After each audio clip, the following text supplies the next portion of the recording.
Hello, everybody. My name is Yvonne Marie Chester. I am from Louisville, Kentucky. And I want to start by saying, this is not an easy story for me to tell. I have been sitting with this for a long time, trying to find the right words, trying to figure out how to talk about my sister in a way that honors who she really was, not just what happened to her. But I think she deserves to have her story told. And I think there are people watching this right now who will understand it in a way that maybe not everybody in my life has. So I am going to take my time. And I am going to tell you everything. My name is Yvonne. I am 30 years old. And this is the story of my sister Sandra, and the fight our family had to wage after she was gone to make sure that the man who hurt her for years did not get to profit from her death. Get comfortable, y'all. This one is going to take a little while, but I promise you, every single word is worth hearing. Let me tell you about my sister first, because before anything else, before the money, before the legal mess, before any of that, there was Sandra. And Sandra deserves to be known as a whole person before she is known as a victim of anything. Sandra Renee Chester was 6 years older than me. So growing up, she was less like a sister and more like a second mother. She was the one who helped me with my homework when our mama was working nights. She was the one who showed me how to do my hair and told me which boys at school were no good, and made sure I ate breakfast before I left the house. She was tall, elegant, the kind of woman who could walk into a room in a simple dress and somehow look like she belonged on a magazine cover. She had this laugh, big and uninhibited, the kind of laugh that made strangers smile without knowing why. She was also one of the hardest working people I have ever known in my life. Sandra worked in hospital administration for 17 years. She started as a receptionist right out of high school. She took night classes while she worked full-time. She got her degree. She got promoted. She worked her way up to a department manager position that she was incredibly proud of. She owned her own home by the time she was 32, paid her own bills, saved her own money, built her own life entirely from her own two hands. That is the woman I need you to hold in your mind while I tell you the rest of this story. A strong, self-made woman who worked for everything she had. Sandra met Darnell when she was 28 years old. He was 31, charming, good-looking, knew exactly what to say, and exactly when to say it. Now, I want to be careful here, because I know that when people hear the word abusive, they sometimes picture something that is obvious from the very beginning. Something loud and visible and easy to walk away from. That is almost never how it actually works. In the beginning, Darnell was wonderful. That is the honest truth. He was attentive. He remembered small things she mentioned in passing. He made her feel seen and special and chosen. Our whole family liked him at first. Our mama liked him. I liked him. Sandra was happy. Genuinely happy in a way I had not seen in a long time. But somewhere around the 1-year mark, things started to shift. Slowly. So slowly that it was hard to point to any one moment and say, that is when it changed. He started having opinions about who she spent time with. Not aggressive opinions at first, just gentle suggestions. Maybe her friend Tamika was a bad influence. Maybe she was spending too much time with her coworkers outside of work hours. Small things, easy things to brush off. Then he started having opinions about what she wore, about where she went, about how she spoke to people, and somewhere along the way, without any single dramatic moment that anyone could point to, Sandra started getting smaller. Our family noticed. Of course we noticed. You always notice when someone you love starts disappearing inside themselves. But here's the thing about that situation that I did not fully understand until I was older. When you love someone who is in a relationship like that, you are in a very difficult position. Because if you push too hard, if you say too much too fast, the person does not leave the relationship. They leave you. They pull away from the very people who could help them, because the person causing the harm has spent months or years teaching them that their family does not really understand, does not really have their best interests at heart. Darnell was very good at that, very patient about it, very strategic. By the time Sandra had been with him for 3 years, she was not coming to family dinners as often. She was not calling our mama the way she used to. When she did come around, she was quieter, more careful about what she said. Like she was always slightly aware of being watched even when he was not in the room. Our mama tried talking to her once, directly, sat her down and said, "Sandra, baby, are you okay? Is he treating you right?" Sandra smiled, said everything was fine, said she was just tired from work, changed the subject. Our mama told me later. She knew Sandra was not telling the truth. But she also knew that pushing harder would just push Sandra further away. So she did the hardest thing a mother can do. She left the door open, and she waited. Sandra finally left Darnell when she was 34 years old. I do not know exactly what happened that made her leave. She never told me the full story. What she told me was, there was a night. And after that night, she knew she was done. She showed up at my apartment with one bag. It was 2 a.m. Her eyes were puffy. She was holding herself very carefully, the way people hold themselves when something hurts, and they are not ready to talk about where. I did not ask questions. I just opened the door wider and said, "Come in." She stayed with me for 3 weeks. During that time, she called a lawyer, changed her locks, and filed a protective order. She was methodical about it, calm in a way that I think was less peace and more sheer determination, like she had made a decision and she was going to execute it before she allowed herself to feel anything. When it was done, when the legal pieces were in place and she was back in her own home, she sat down at my kitchen table and she cried for about an hour straight, and then she wiped her face, drank a full glass of water and said, "Okay, that's done." That was Sandra. Over the next couple of years, she rebuilt. She went back to therapy. She reconnected with old friends. She came to family dinners again. She laughed that big laugh again. Slowly, steadily, she came back to herself. She never went back to Darnell. Not once.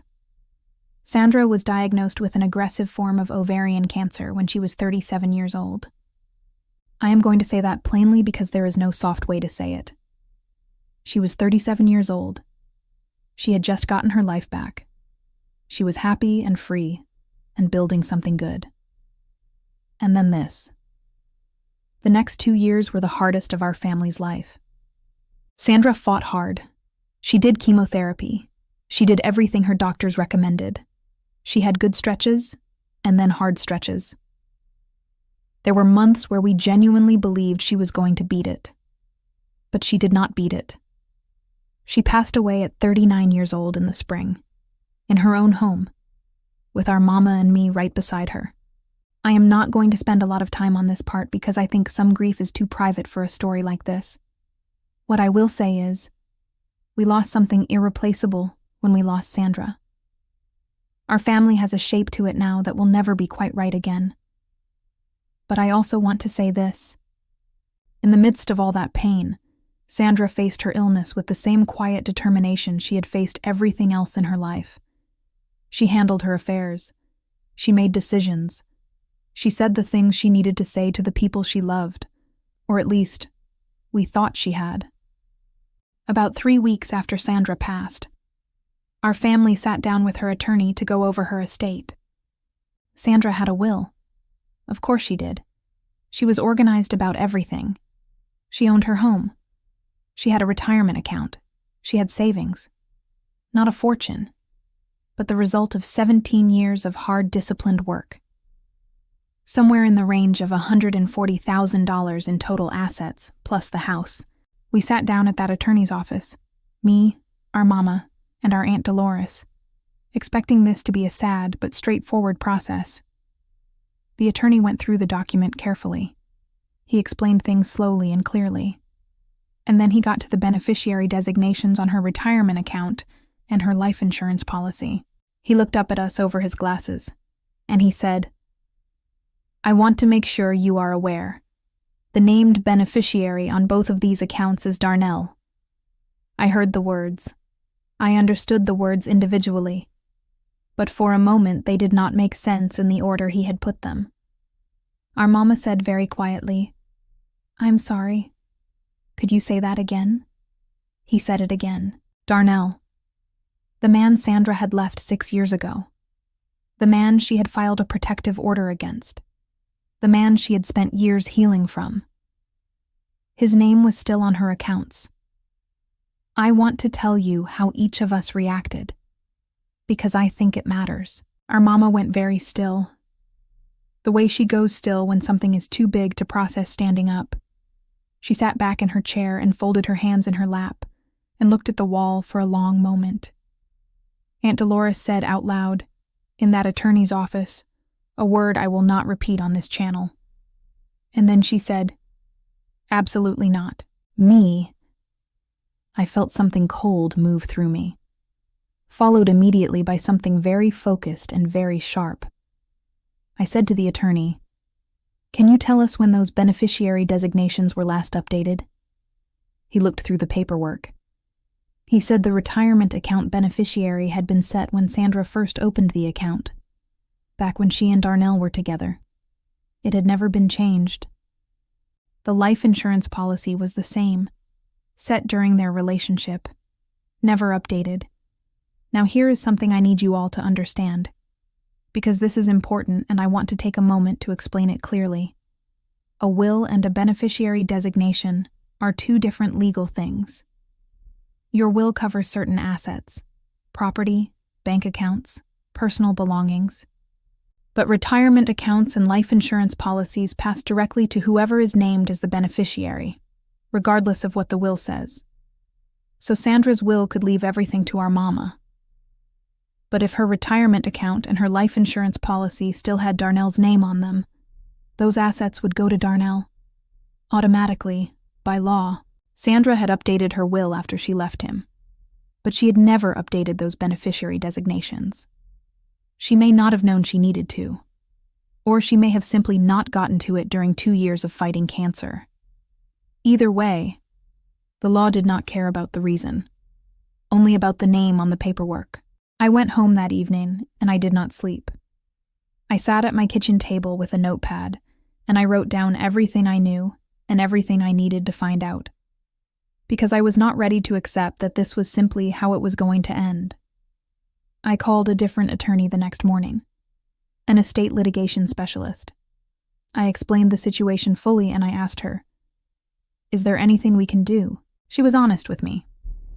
She said beneficiary designations are very difficult to override. The law takes them seriously. But she said there were a few possible avenues worth exploring. She said, if we could demonstrate that the beneficiary designation was the result of fraud, coercion, or undue influence, meaning if Darnell had somehow manipulated Sandra into keeping his name on those accounts, there might be grounds to challenge it. She also said, if Sandra had left any documentation of her intentions, any written communication, anything that expressed her wishes clearly, that could potentially be relevant. And she said, we needed to find out whether Darnell even knew about the accounts, because sometimes in situations like this, the person named does not come forward right away, and there is a window. I got to work. I went through Sandra's things carefully and respectfully, her files, her computer, her emails, and I found something. In a folder on Sandra's laptop, labeled simply with the year, I found a document she had started writing about 8 months before she passed. It was not a legal document. It was not a formal letter. It was more like notes to herself, thoughts she was organizing, things she was trying to work through. But in those notes, she had written about her accounts, about her assets, about wanting to make sure everything went to the right people. She had written, and I want to be careful here because these were her private words, but she had written something along the lines of needing to update her beneficiary paperwork, that she knew it still had his name on it, that she had been meaning to fix it and kept putting it off because looking at his name on anything made her feel sick. She had written, I do not want him to have anything of mine, not one single thing. She had also written, I keep running out of energy. Some days the paperwork feels impossible. That broke me open in a way I was not prepared for, because I understood in that moment exactly what had happened. Sandra knew. She knew his name was still on those accounts. She intended to change it. But she was fighting cancer with everything she had, and the paperwork kept getting pushed to tomorrow, and tomorrow never came. She did not forget. She ran out of time. Our attorney said the document on Sandra's laptop, while not legally binding on its own, was significant. Combined with the history of the relationship, the protective order Sandra had filed, and several emails we found where Sandra had written to a friend about needing to update her financial paperwork, we had a picture. A very clear picture of a woman's documented intentions that had not been carried out before her death. We contacted Darnell through our attorney. I will not pretend that was easy. Just knowing that man's name was being spoken in connection with Sandra's money made me physically ill. His initial response, through his own attorney, was that he was legally entitled to the funds and intended to claim them. Our attorney filed a formal challenge, and then something happened that I did not expect. Darnell's own family got involved. His sister, a woman I had never met, reached out to our attorney privately. She said she had heard what was happening. She said Darnell had a history that his family was not proud of. And she said, if this went to court, she was prepared to testify about things she knew, about the relationship, about the night Sandra left. I do not know what she knew specifically. I do not know what she was prepared to say. But whatever it was, Darnell's attorney contacted our attorney 3 days later. Darnell agreed to relinquish the claim. No court, no trial, no dragging Sandra's name through a legal proceeding. He signed the paperwork and walked away. Y'all, I have thought about this story every single day since it happened. And I want to use the last few minutes of this video to say something important. Something I wish someone had said to me, or to Sandra, a long time ago. Please, check your beneficiary designations. I am not an attorney and this is not legal advice. But I am a woman who learned the hard way that a will alone is not enough. Your retirement accounts, your life insurance policies, your bank accounts, they pass according to whoever's name is on that beneficiary line. Not according to your will, not according to what you intended. According to that paperwork. If you have been through a divorce, if you have left a relationship, if someone in your life has passed and you were listed on their accounts, if you have had any major life change at all, please go check that paperwork. Update it. Make sure it reflects who you actually want to receive what you have worked your whole life to build. Sandra worked for 17 years to build her life. She deserved to choose where it went. Because of a document she never got to finish, she almost did not get that choice. We fought for her, and we got it back. The money went to our mama, exactly where Sandra would have wanted it to go. Our mama used some of it to pay off a debt that had been weighing on her for years. She put some aside. She donated a portion in Sandra's name to a local shelter for women leaving difficult situations. Sandra would have loved that. Every time I think about it, I think she would have loved that. Thank you for sitting with me through this one today. It was a heavy one, but I think Sandra deserved to have someone tell her story with care.